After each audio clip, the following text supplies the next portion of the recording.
ஒரு கிராமத்தில் முத்து என்ற அழகான பூனையும் முருகன் என்ற குரங்கும் இருந்தனர். இருவரும் நல்ல நண்பர்கள். ஆனால் முருகன் எப்போதும் புதிய பொருட்களை தேடிக் கொண்டிருப்பான். ஒரு நாள் இருவரும் காட்டுக்குள் சென்று கொண்டிருந்த போது பழமையான ஆலமரத்தின் வேர்களில் புதைந்திருந்த ஒரு ஒளிரும் குடை கிடைத்தது. அந்த குடை சாதாரண குடை இல்லை. யாராவது அதை திறந்தால் அவர்கள் விரும்பிய இடத்திற்கே உடனே போகலாம். குரங்கு குடையை திறந்து, என்னை தேங்காய் தீவுக்கு அழைத்துச் செல் என்றான். உடனே இருவரும் அழகான தேங்காய் மரங்கள் நிறைந்த ஒரு தீவுக்கு சென்றார்கள். அங்கே குரங்கு விளையாடிக் கொண்டிருந்தான். பூனை மட்டும் சற்று யோசித்தது.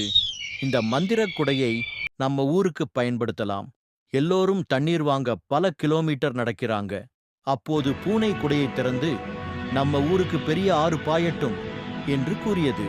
உடனே கிராமம் அருகே பெரிய ஆறு பாயத் தொடங்கியது. கிராம மக்கள் எல்லோரும் சந்தோஷமாகினார்கள். குரங்கு தன் தவறை உணர்ந்து பூனையை பார்த்து, நீ சொன்னதுதான் சரி. மந்திரப் பொருளை நம்ம நலனுக்கு மட்டும் பயன்படுத்தாமல் எல்லோருக்கும் நன்மை செய்ய வேண்டும் என்றான். அதன் பிறகு அவர்கள் அந்த மந்திரக் குடையை யாரும் துஷ்பிரயோகம் செய்ய முடியாத ரகசிய இடத்தில் வைத்தனர். அவர்கள் கிராமத்தின் ஹீரோக்களாக ஆனார்கள். குழந்தைகளே, இதனால் நமக்கு தெரியும் பாடம்.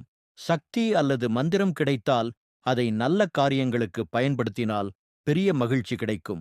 நீங்களும் அப்படித்தான் செய்ய வேண்டும்.